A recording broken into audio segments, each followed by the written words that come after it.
Welcome to yet another episode of Wrecked, a Fat Records fan podcast. I'm Daniel Lazarus. You can call me Laz, and I'm here with Alison, per usual. Hello, Alison, per usual. Yes, that's my new punk name. That's actually good. I like it. No, it's Hope not. everything is going well. We have kind of a special show today because we're not covering, a regular LP release. We're covering perhaps one of the greatest punk rock compilations released of all time. Am I right? I think so. We were kind of talking about it earlier. It's up there. Yeah.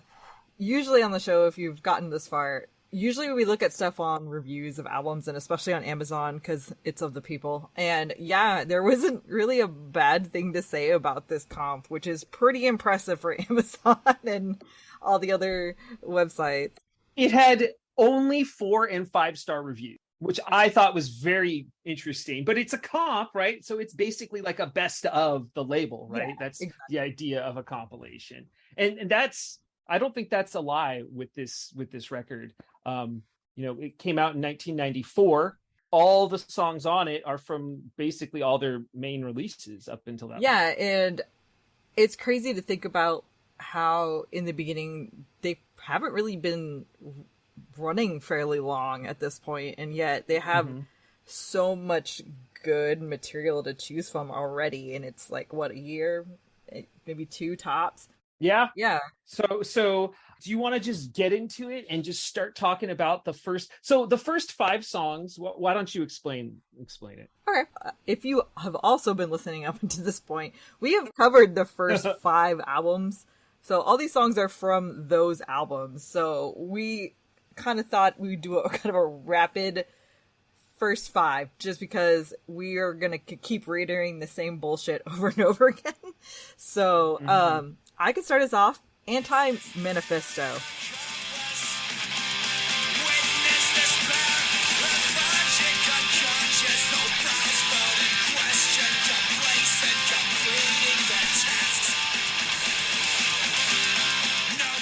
Great song. It's crazy that it started the Propaganda album, How to Clean Everything, and it also starts this album. So I'm just saying, perfect opening song for an album, maybe, that it's done it twice.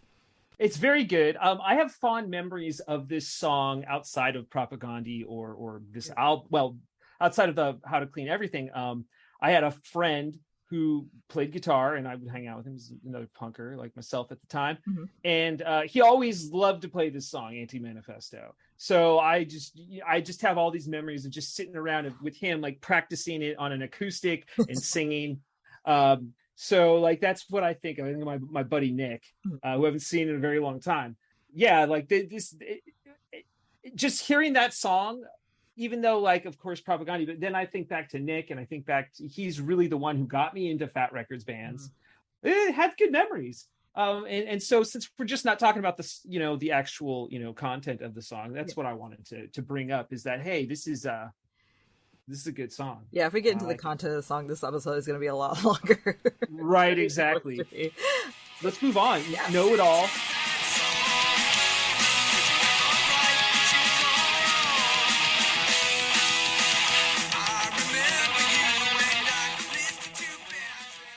I've talked about this. I think it's a great sort of takedown of sort of like the punk rock elitists and people who like want to gatekeep. And it's another good track. It's Lagwagon. They've got 2. So Propaganda and Lagwagon have 2 songs on this comp, which is kind of weird to me.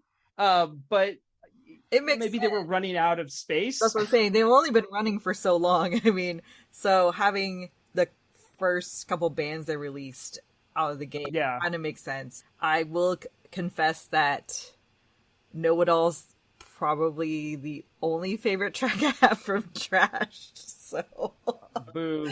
I know. I don't regret listening to it 1,000 times for that episode, but it's this is the only thing that'll ever stick. I'm sorry. To each their own.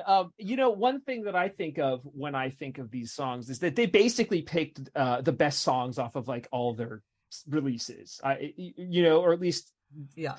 top songs from those albums. So I mean, Anti-Manifesto, Know It All, and then we're gonna go right into the next one, In Harm's Way, by Strung Out. Yeah.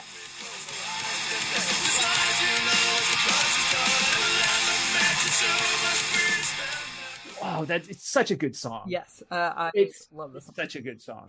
And yeah, it's really good. I mean, like, I could listen to that one a lot. I would then not skip it ever. Obviously. The last episode that you and I recorded was also Guns and Wankers, right?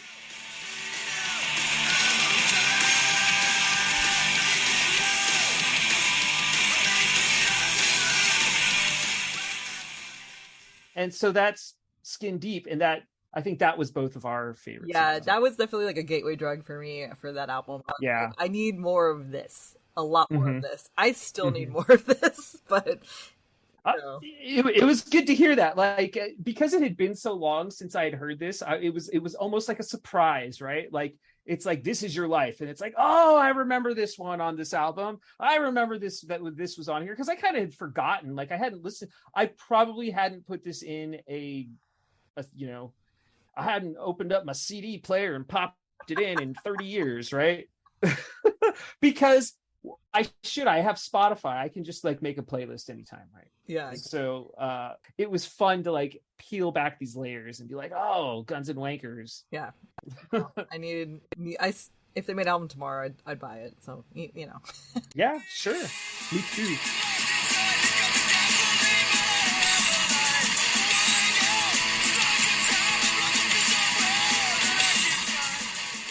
So, Feeding the Fire, I'm just going to say, when I first heard this song, specifically on this comp, I was ready to see No Use for a Name, like, for the first time. I was, like, 17, and I was like, yeah, they're a hardcore band. Little did you know. At that time, in, like, let's see, it was, like, 2002, maybe, 2003, they were, like, a hybrid of kind of melodic punk and still half of this, so like the they were really changing their sound at that time. They were really kind of evolving. Half and half, just from like the material. So when I saw them after that, it was purely just melodic stuff. But I was right. I just say I was really teased and confused when I'm like, yeah, Feeding the Fire, they're gonna be like this hardcore band, and they kind of were. But I mean, I don't regret anything that happened after that, but I just remember listening to this and being like, wow, this band is not what I thought it was. After the right. And that's going to bring us to the first song from a band that we haven't covered. Yes. Yet. Oh, Darling Bracket.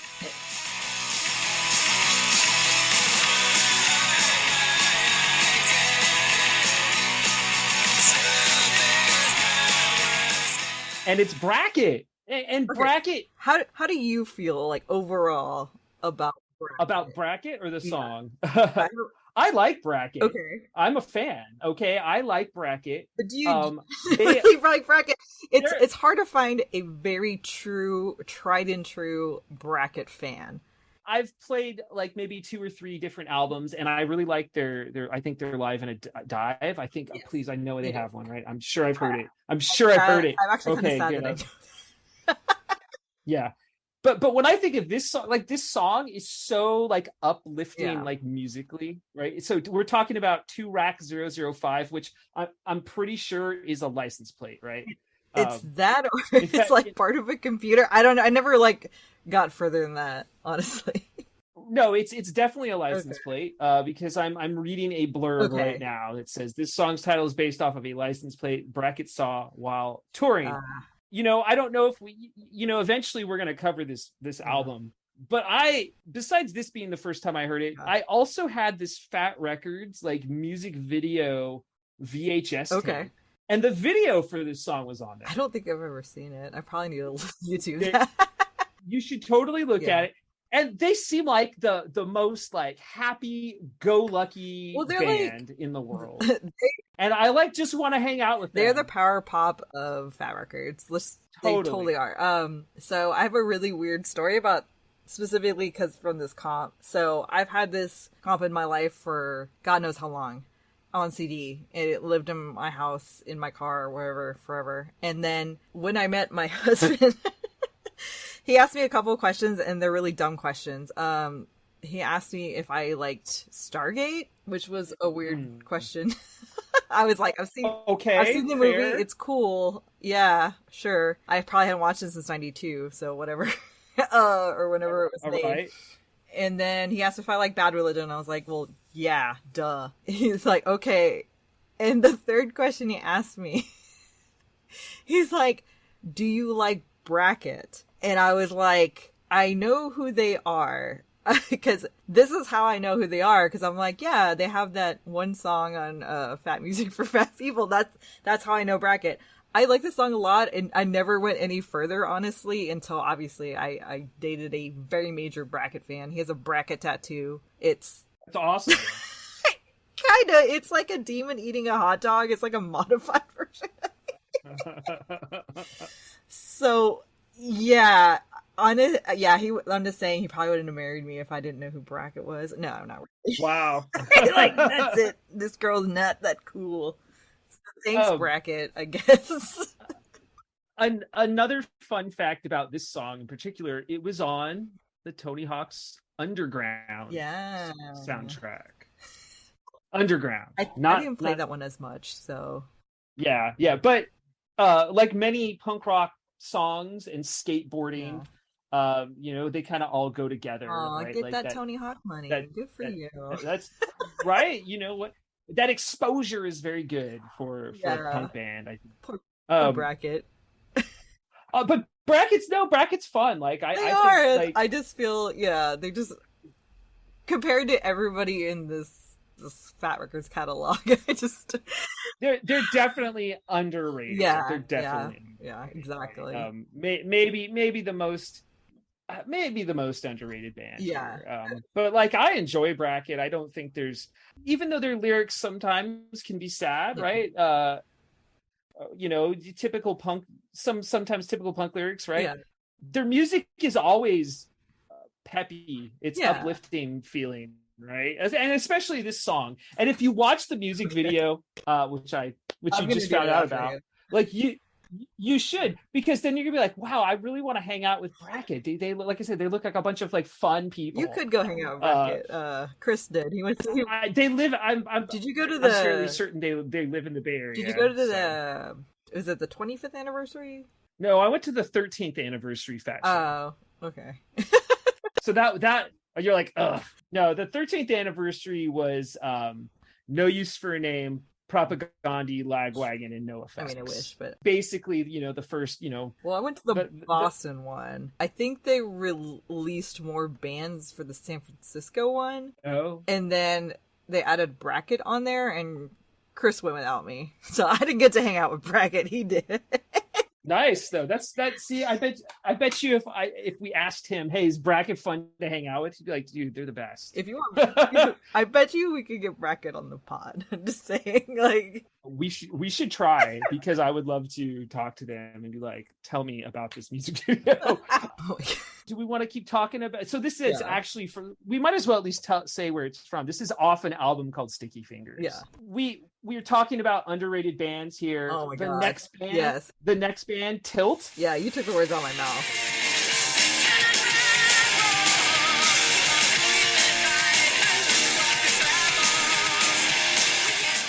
So underrated. So underrated. So I obviously re-listened to this week, and you know what I really thought?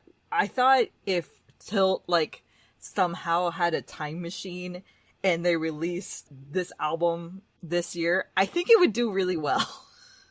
Oh, totally. Well, Cinderlock, she is such a great vocalist. Yeah. I love the sound, the pitch, the timbre of her voice. And like, it is a sweet sounding voice, but it has that edge to it. Yeah. I mean, and it's so perfect. It's so perfect. And I love voices like that. I mean, like that sort of style is like right up my alley. I have a really weird conspiracy theory. It's so because her voice is so perfect, I feel like every female-led band tried to emulate this for so long. You know? Yeah. No, which is like I a good it. and a bad thing. It's like, yes, of course we want to sound like Tilt. Why wouldn't you? And if you have this capability to sing like that, of course. But it also, I felt like it didn't leave enough room for a lot of women that were more aggressive vocally for a long time. Because I would be like, yeah, I like pop, the poppy, sugary, very smooth voice, obviously, of Slender Block and other people like that. But then I was just like, but I need the dirty and the raw.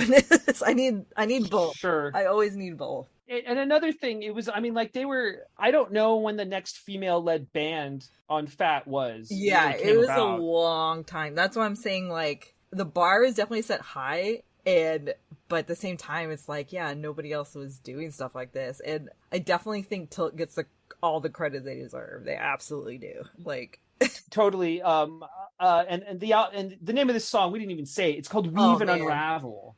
We're being silly here. Yeah. Weave and Unravel, and it's from the album Till It Kills. I think it's because it's Friday night. We just kind of feel loose. You know what I mean? Like, I've got no worries tomorrow. Yeah. I'm gonna like try and go hiking, and like we're having such a good time. Yeah, I'm a night person. So I will say I think the song is absolutely lyrically perfect. Like, it's very insightful, it's very smart. I love just like the mantra of we can weave but we can't unravel. Like, yeah, the idea of, you know, creating something and then trying not to tear it down. Like, it's just crazy poetic and like such a good analogy. And it even gives you like kind of these examples throughout the song too. And I don't know, it's very singable. I love it.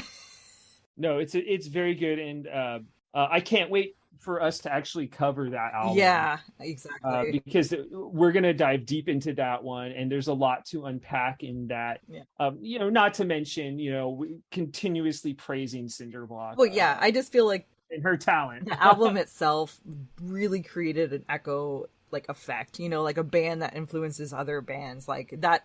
Yeah. That Tilt album definitely influenced a lot of bands that we still enjoy, you know. Cool. You want to do Face to Face?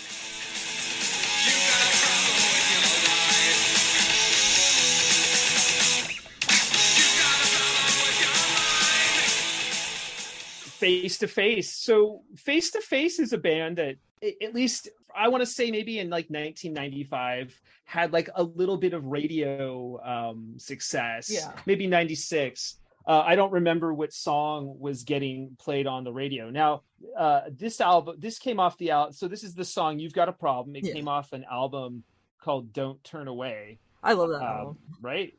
Yeah. Yeah, it is. And that came out, I guess, in 1992. So this is 1994. And it might have been released on another label initially. I don't recall. Yeah. Let me just double check. Yeah, I don't remember. Let's double check. I will say, while you're looking for that. Yeah, it was originally released on Doctor Strange and then eventually Fat Wreck. Yes. You know, I really love Don't Turn Away as an album. This is not my favorite track from it, though.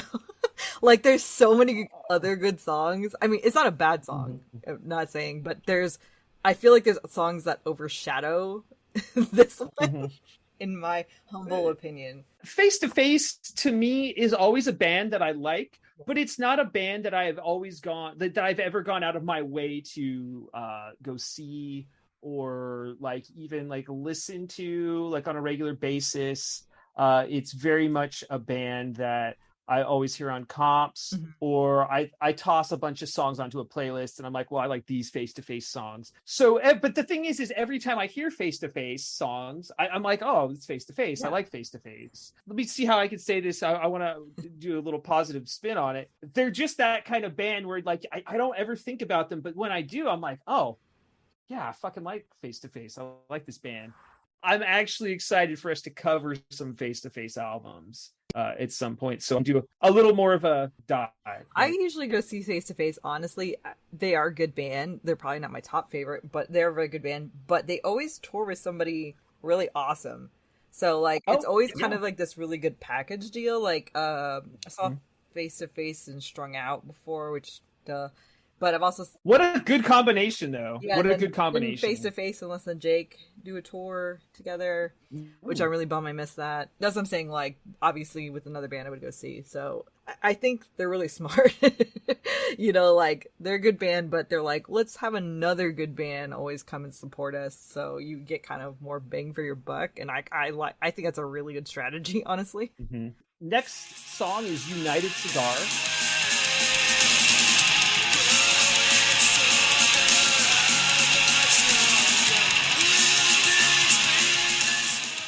from the album United Cigar by Good Riddance. I'm a huge Good Riddance fan. They are from Santa Cruz, California, Yeah. very close to where I grew up. I have a couple of weird stories about the band Good Riddance. Yeah. And I'll tell one of them, and this is a Russ Rankin story. Around the time iPods and iPhones were sort of, I want to say iPods were kind of at their peak, and I mean iPods, like Yeah. the music, Like the white uh, brick thing. and I'm thinking iPhones might have just sort of maybe just came out. I don't know. Late 2000s, let's just call it that. Yeah. So Apple had just started opening Apple stores. It was around this time, the actual Apple stores. And I went to the mall and I was like, oh, there's an Apple store. I got to check it out, Yeah. because it was brand new. And I walk in, and who is working there? Oh, wow. Russ Rankin. He's like standing in the front. Look at this. I'm thinking in my head, I'm like, look at this tattooed dude. You're like, it has to be. He looks like Russ Rankin, and he's wearing like the Apple gear. I walk up to him, and his tag says Russ. I was like, oh, Russ Rankin. I love Good Riddance, and he's like, hey, thanks, man. And that was basically the entire. But did he give you an Apple discount? Is the real question. He gave me he shook my hand. So, I'm just saying. but it was very weird to like walk in and just see like some dude who you're like, oh man, that guy's in one of my like favorite bands that I listen to all the time. Like I love United Cigar. Like that's, I had that album since the the 90s, right? Like I wouldn't have been able to focus on anything. I probably would have had to go back another day. I don't remember if I was working at that mall or if I was just visiting. I don't think I was working there at the time. It was like in a new expansion of this mall, but it was just so weird for me to see that happen. It was just a very strange thing. My other strung out story I'll save for when we cover this record. Yeah. Or not strung out. I'm sorry. Good Riddance. Real quick though, United Cigar. It's a good song, but just like you said about. You've Got a Problem from Face to Face. It's not my favorite song on that album, and that album has like I think it's like 11 or 12 tracks, and like all of them are awesome, including this one. But like this isn't even my favorite song on the record, and it is a very good song. I know that album pretty well, so I like this song. I think it's a really good written song, but like compared to everything else on here, it's not my favorite, but I think it's because it's not as polished sounding. Like the drum recording is kind of off. It's I like sit there and think about it too hard. For people that don't know, when you go to production school, you can't listen to music like a normal ass person anymore. So yeah, I just sit there and think about like, I was like, oh, that kick drum sounds terrible. So that's what I'm saying. I think the song is, the music and the lyrics are written really well, but they are not a polished band at this point, and that's probably what they had, and I totally understand that, and they did get better. There was something though about that not being polished that I always liked. And that's the irony of it. I've always liked that about punk in general. Like it doesn't have to be polished to me, right? No, it's not even a fine polish. I'm talking just like a swipe of Pledge. Like I just need it to sound like a kick drum. Nothing more. No effects, nothing. Like, no reverb. Just sound like a kick drum. Like, when I'm in a room. That's all. I mean, if you can do that on a punk record and sound like you didn't touch anything, like, that's how you make a fantastic punk record. Honestly, that's the secret, is to make it sound like you're front row in a concert, but without all the bells and whistles. That's what I'm saying. I can't hate on somebody for that happening, especially so early in your career. Like that's nobody's fault except for maybe the person. I'll add one other thing. They definitely sound like Bay Area punk. Yes. Mid 90s. Like there's a few other bands that I can think of, some like kind of like closely related and adjacent to them, like Fury 66, which share some members. They just have this sound that I heard a lot growing up.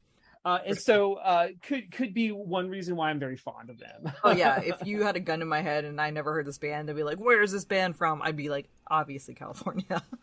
Very West Coast punk for sure. Yeah. I definitely want to talk about 88 Fingers Louie. I'm definitely a fan of theirs. Love 88 Fingers Louie, yes. It's gonna sound crazy, but it's probably true. I think it is one of my favorite love songs. Okay. There's not a ton of them in punk. Mm-hmm. So I deeply appreciate it. Like, did I put this on my wedding playlist? I think I did. I don't remember right now. I think it's just a well-written song about meeting someone for the first time and being super infatuated, and it's just a joyous freaking song.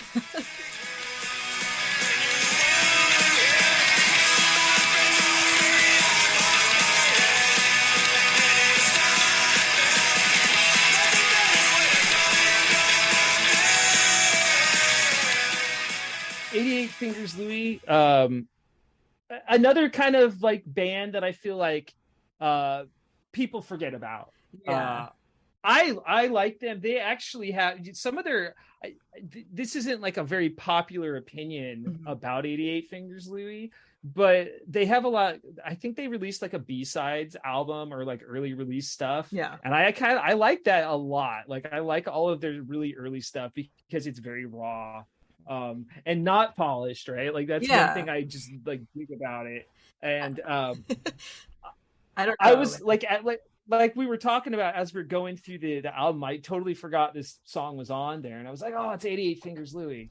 I mean, and a great album or a great band name. I mean, I think everybody in 88 Fingers Louie, especially during this time, were fantastic musicians and writers, and I think that's what really holds us up. I mean, like, I don't know if you ever like watch Mr. Precision on like YouTube or anything from 88 Fingers.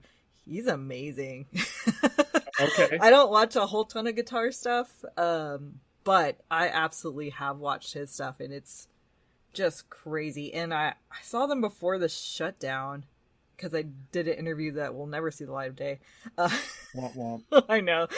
Yeah, watching him play is just like, it's like, I wish I had a better comparison. It's like watching Metalocalypse, just like, he looks like a character from Metalocalypse, and I mean that so lovingly, but he's just like, just a wizard at that stuff, man. Like, and I know he's been in other great bands too, so.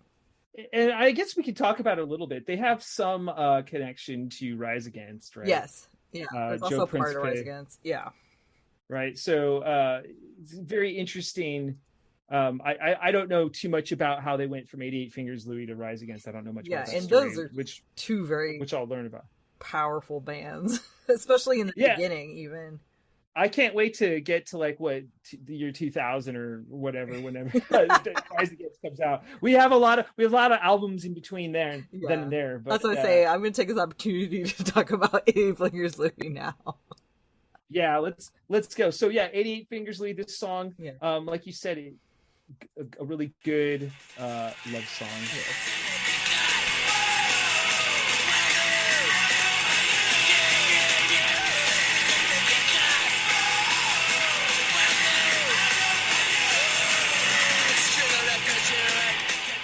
Ranted. The weirdest track on the album, and I don't mean like weird in the fact that it's bad, right? But like it's a band that's not really a fat band on this record. I always say there's a Fat Record sound, and Rancid, they don't have that Fat Record No, sound. they have definitely their own brand, and I personally associate them with Epitaph or eventually me too. Hellcat or whatever. Yeah. Right. And this is like this song is a B-side, but it's circa the Let's Go era. Yes, which is because Lars is very good era, right? Lars has just joined the band. And it was funny hearing this song because I hadn't heard it in a long time. Like in a really long time, because it is a B-side. Now I have the Rancid B-side,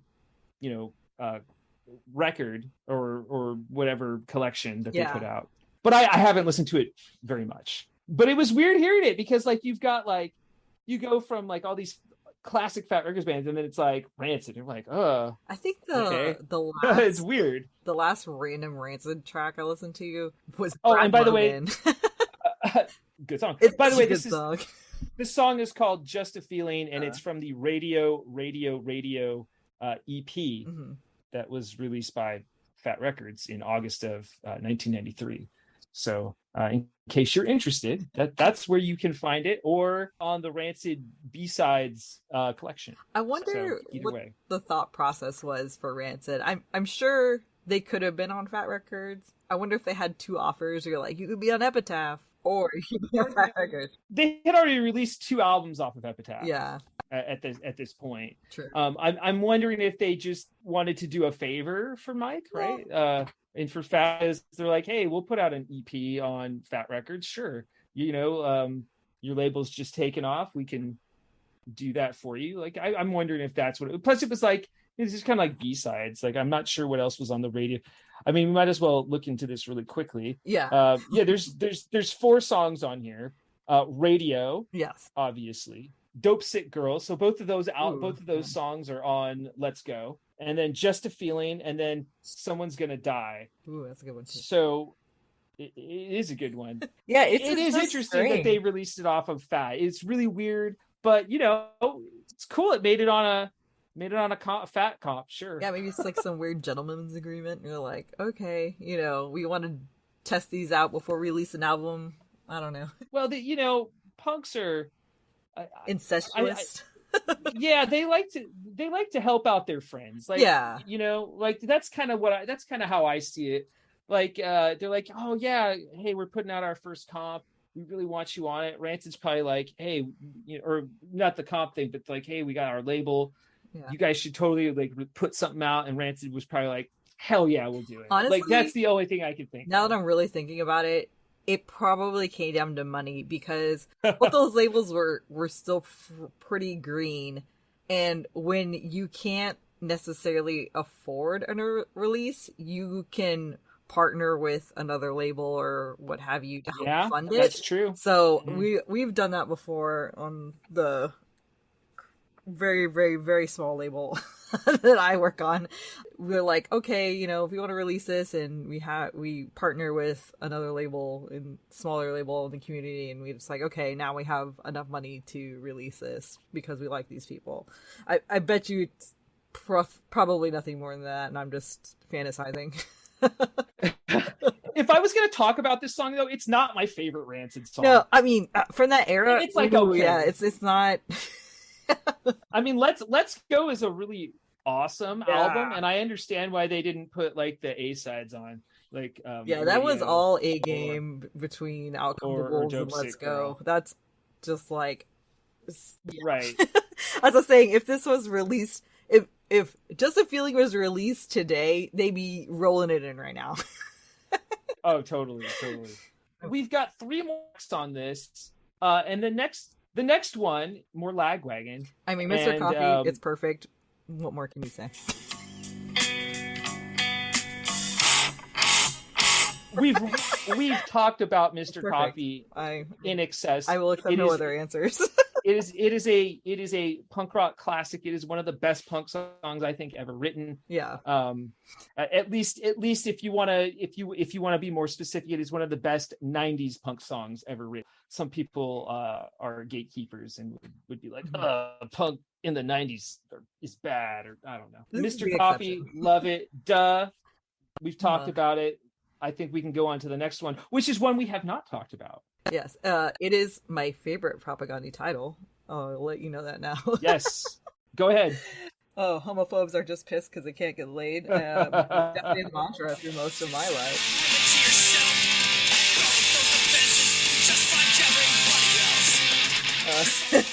That is an amazing title.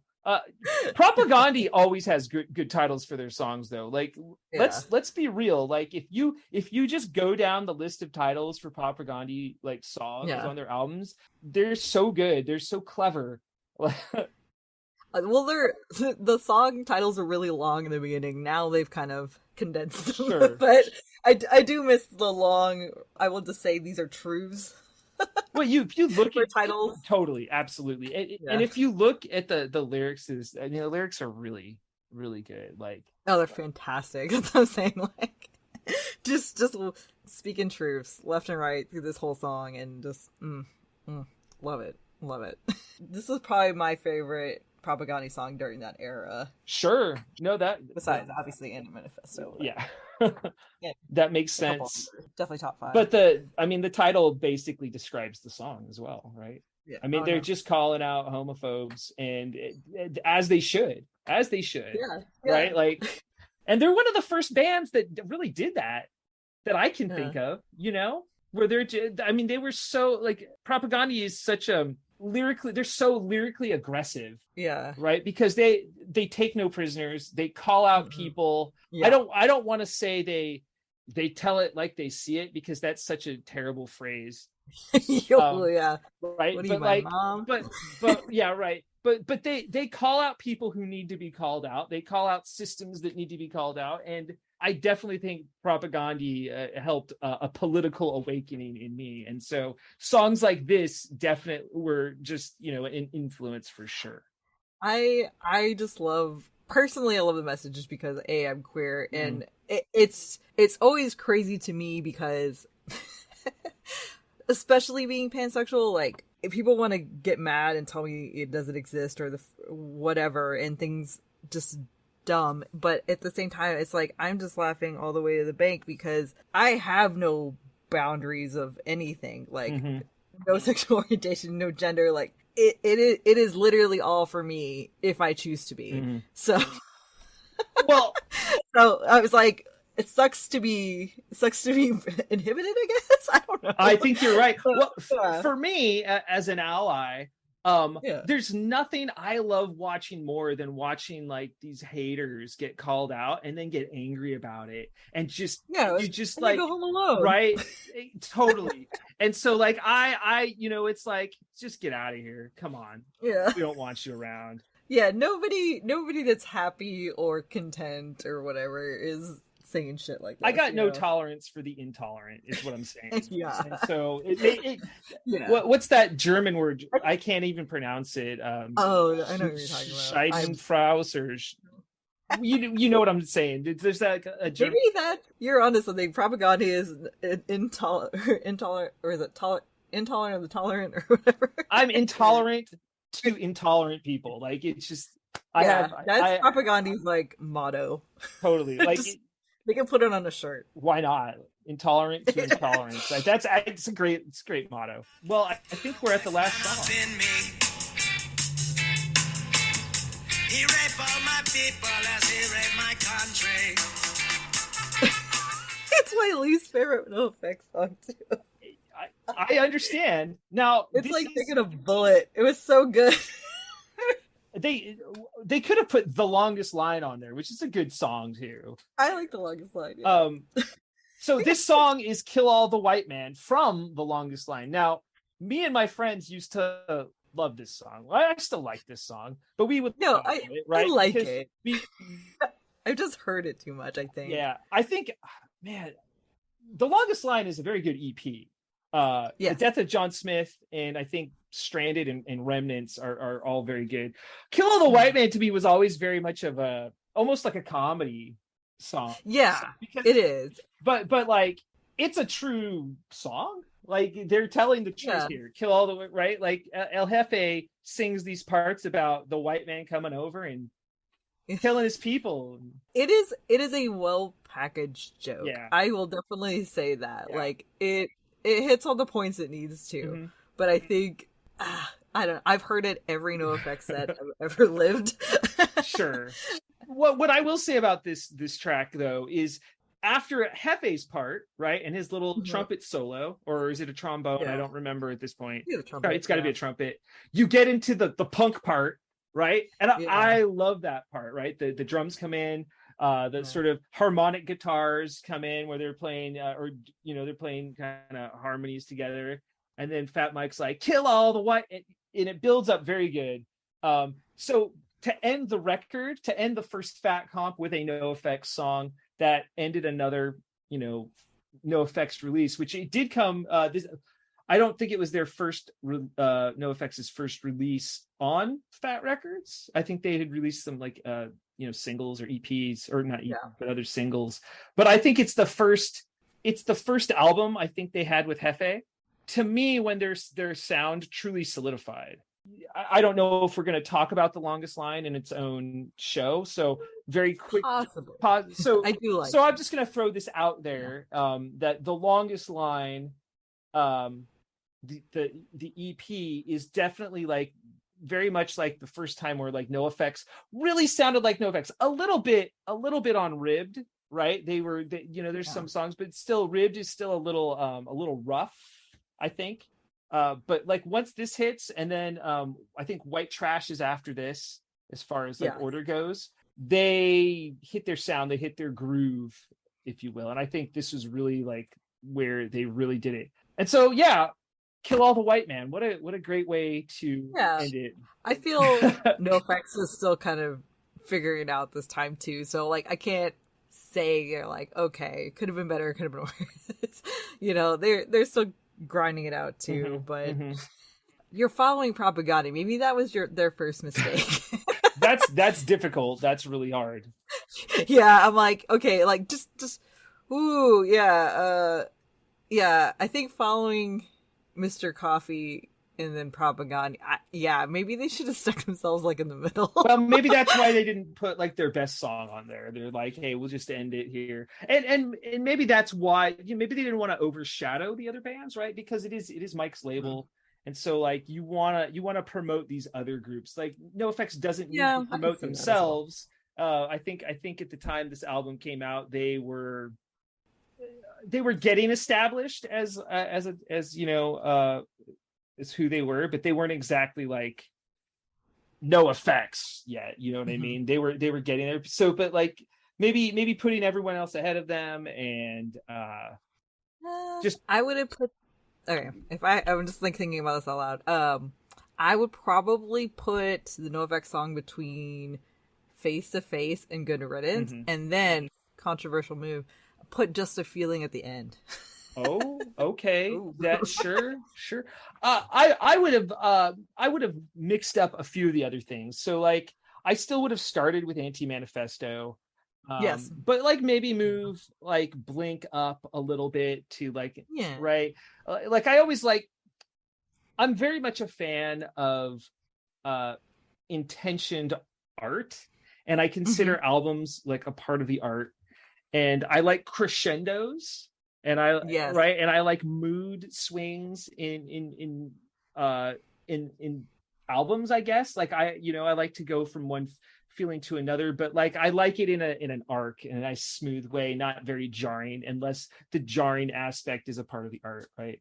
And so with Kill All the White Man, and Just a Feeling, these two songs are sort of the most different, I guess, of the whole album. And so, maybe Kill All the White Man should have moved up a little bit.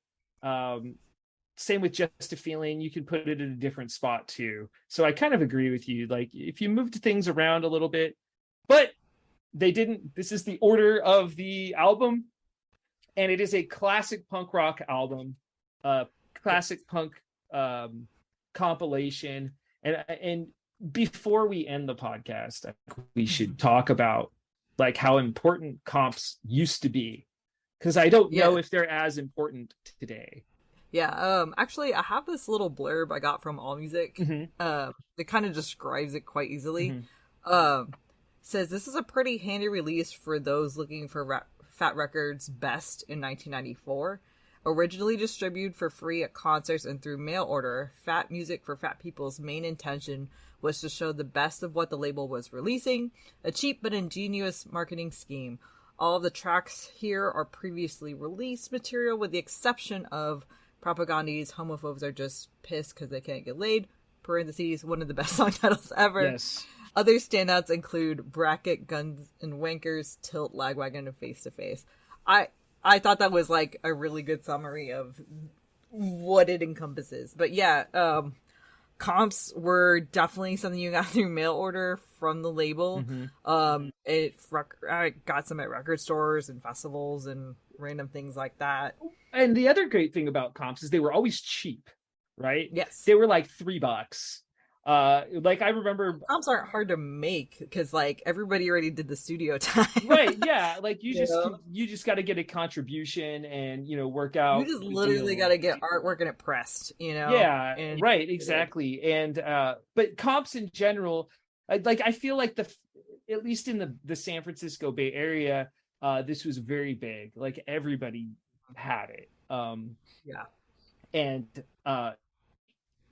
if you look at the history of the Fat Music for Fat People comps, or just the fat comps in general, it's not the best one, right? But it has the best songs from this era, basically, almost, right? With a few exceptions, where we can, quibble about it and debate, like, oh, it's not their best, but it's really good or whatever. Yeah, I mean, like, after this is Survival of the Fattest, which is also a great... Survival of the Fattest is absolutely fantastic, and I cannot wait to talk about that one. But that album came out in 1996, and at that point the whole punk rock landscape had changed, right? Just so you know, I think if you go to the store you can get a Survival of the Fattest shirt. Chris has one. Ooh, nice. It's cool. I was like, I've never seen anyone wear it. So another thing that I want to bring up is this came out on August 11th in 1994. Now at that point, Green Day had exploded. Their rise was happening. Bad Religion had released, I think, Stranger Than Fiction at that point. And so you had those two bands sort of leading the charge of the punk rock revival. Who else was leading the charge of the punk rock revival in sort of the more mainstream 94? Actually, I think I have a whole entire list of I know, together. Right? But yeah, it is absolutely insane. It's a big year for punk rock music, and it was a very transformative year. Because this is the year I got into punk music also. Okay, yeah. Like the biggest ones are damn you, Google, hold on. The Offspring, Smash, right? Rancid, Let's Go. There you go. How did I forget Smash? NoFX, Pumpkin Drublick is probably shortly after that this year, after this comp. And then Jawbreaker, 24-Hour Revenge Therapy. Even at the time, it wasn't like huge, but definitely beloved. Freaking Avail. Oh, yeah, Dixie. I'm really hyped to see that's a really good album. Yeah, Let's Go by Rancid. Yeah. Right? Like all these albums came out in 94, but so the trajectory of punk rock music at this point, like the landscape was changing with music in general, but like punk rock was hitting its second wave, I guess. I don't even know how to I don't really know how to describe it. It was the skate punk era. Now look at this crazy list I made in Google. You know what also is happening at this time that it's dumb that I've never mentioned this before. Definitely Lookout Records was killing it because they did the Green Day album before this.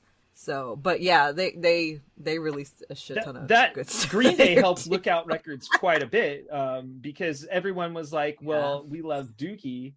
You can definitely use that clip for something, saying we love Dookie, but we love Dookie and everyone's like, well, I want to hear what Green Day did before Dookie, and so they started going into Kerplunk, right, and that sort of thing. So yeah, I'm a nerd. I got Larry Livermore to sign my book, and I went to go hear him speak. Nice. But we like personally invited to come to Austin. That's badass. We were like, we got 10 friends. Can you show up at Waterloo Records? And you want to sell some books? That's amazing. Like, sure. So yeah, I need to read that book. I still haven't. I have like a That's really cool. Shit, but I would recommend, if you want to know what happened in 1994, look at records. You should definitely read his book. He's a real one. I don't know. We have to look up next. The Fat Records release the list here. The list. We're definitely doing a studio album next. Because it is time. Survival. But... Okay, the next one, it's going to be Face to Face, right? The reissue. So we could do the reissue of Don't Turn Away. So looking at the list here, the next 4 records would be Face to Face, Don't Turn Away, Good Riddance for God and Country. All right. No Use for a Name, Leche con Carne, and Tilt Till It Kills. Ooh. So we have a really really good lineup of songs or of albums. Yeah. And so I guess Face to Face, we should definitely do Face to Face. It is a reissue. It is not an original Fat Records album. Did Doctor Strange go out of business, or I'm not sure what happened, like or what? Honestly, I've only know so much. We'll from find that, out, so. and we'll have the answers. Sure. Yeah. I know, right? To the burning questions that some people probably know. Even though it's the next release in the the sort of Fat EP or the Fat LP, it is an older release, but I think it does fit very nicely the Fat sound, right? The curated Fat Records sound. Yeah, I also feel like they have a very unique sound as a band in general, and they're consistent. I've heard I think they're a consistent band, right? Where you kind of know what you're going to get into with Face to Face for the most part. Exactly. Like they have a few surprises on different albums. I mean, I like that they have their own personal sound. Sometimes that can bite them, but for the most part, I think that's also what's kept them around as long as they have. Well, that's good.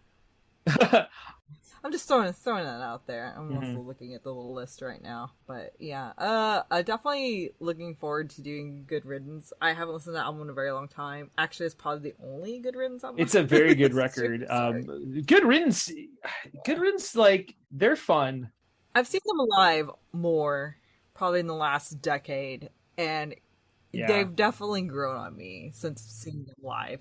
It was just not something I gravitated towards, or maybe I just didn't know people that were like. I went to high school with a dude from Santa Cruz also, so I went to a private high school, and so like we had some people who came from Santa Cruz to my school, and oh man, Santa Cruz is a small community.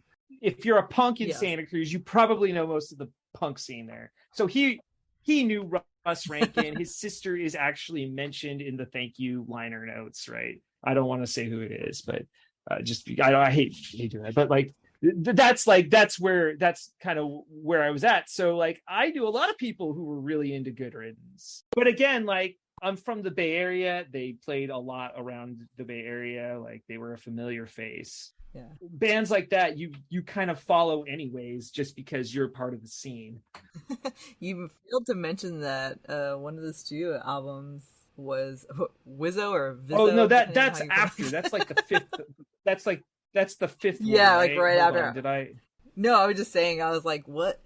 Just a crazy band in this. Yeah, history. well, I can't wait. Wizzo is a really interesting. I like that album though. Like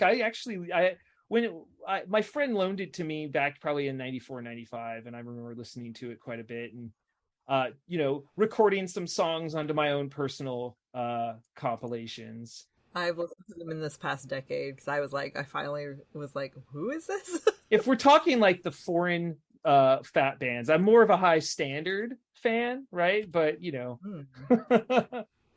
okay. High Standard, good band. I like.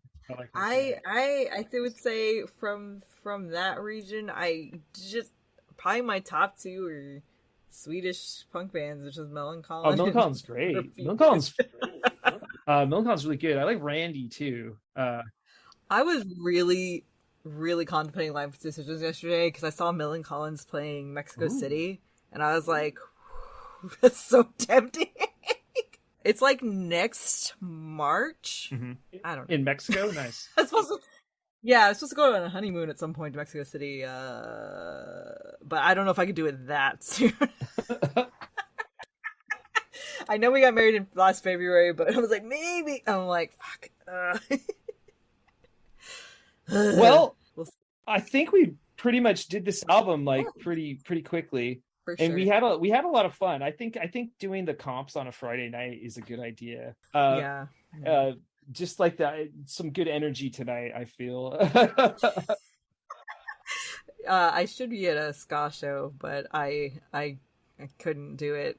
I actually, it was funny. I was eating dinner and scrolling on Facebook, and then I saw your Hard Times article where it's like, ska just realized we didn't have to dress. Yeah, like no one's this. forcing that ska band to dress the way they dress, right? They just realized it. I spit out my drink. I was like, Jesus. The Hard Times is the best like satirical thing I follow. Yeah, it's a really big burn because tomorrow I was like, I'm gonna wear my checkered dress. Yeah. I'm the asshole. Right? Great. Thanks, go Hard get Times. those go get those checkered slip-in shoes on. And I have minimal checkered. I only own 2 things. It's a slippery slope. I have no checkered items, thankfully. I was never. I have 2 checkered items, 1 Argyle. I was never into the checkered. Now I do have Hawaiian shirts, which I feel is very ska. Like that's a very real big fish kind of a vibe there. I'm just gonna ask you not to do a fedora. No, I do not have fedoras. I will allow. I don't do those type of hats. I'm either a baseball cap type of person, or I do have a flat cap. Okay, I do have like one of those. You could do a pork pie. It could work out. It's classic. No thanks. You're like, what a weird compliment. I mean, cool. I'd rather do a bowl, to be honest. If I was going to wear a cap, I want to go with the bowler and have that like that 1890s English thug look, right? I'll just grow my chops out and be like, what, mate? Like anytime someone wants. You want to be like a background actor in Peaky Blinders. Right. Have my suspenders on and just kind of like mean mug people. God. What a weird fantasy. I mean, like, why isn't that like a punk rock look? Like that sort of style. It's just like I'm gonna dress like I'm from the 1890s, wear this bowler and walk around. It might be rolling my own cigarette.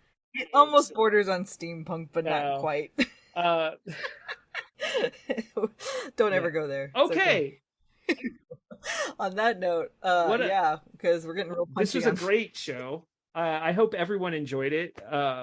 You can check out our socials in the links that are attached to this podcast. Yes. Yeah, and I guess I will take open submissions if there is a EP that is favorable. Sure. If you want to pick the next EP, that's fine. I'm just saying if people want a message or like whatever and be like, hey, I really like this EP, I will. Also, if anybody has like a question, like I'll answer any question. It doesn't matter if it doesn't matter if it's Fat Record. I'll just answer a punk rock question. It's not like I'm, it's fun to like just converse and learn about people. But if there's something specific that someone wants to hear about, like, or, for us to go over again or for us to mention, we'll set aside a few minutes and answer those questions. Yeah.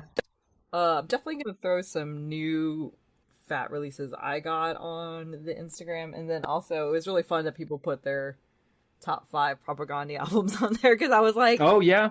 Okay. Yeah, a lot of people were saying that they have supporting cast in their top 5, and I was like, maybe I just need to re-listen to that. It's just been a while.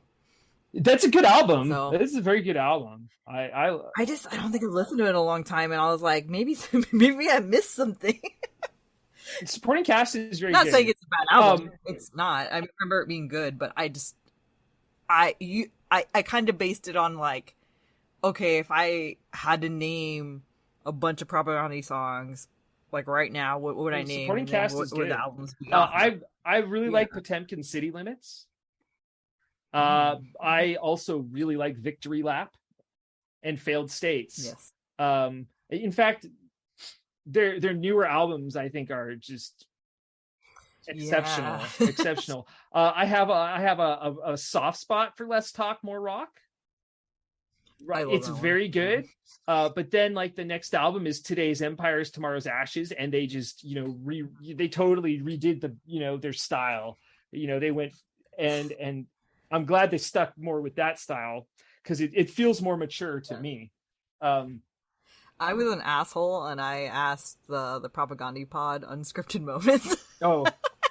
Their top 5. They were like, oh, that's a hard one. No. So yeah, if you haven't heard of Unscripted Moments, like it is absolutely bonkers. Like they cover everything Propaganda's ever done. I think I made it halfway through and I was just like, this is so deep that I'm getting so lost. So I need to go back and revisit where I left off, but all right. Jeez, man. It's their beast mode, like level 10 Propaganda. I think they're used to the professors or teachers or something. I can't remember what their profession is too. Like, oof, yeah, they are researchers, like beyond. So, but I was like, yeah, of course I want their opinion. Nice. They are the keepers. So. Okay. But yeah, tune in for our next studio album. So yeah, we'll do face to face. All right, face to face is next. It'll be a good time. And as always, everyone, go get wrecked. Responsibly. I was like, I don't know what kids do these days.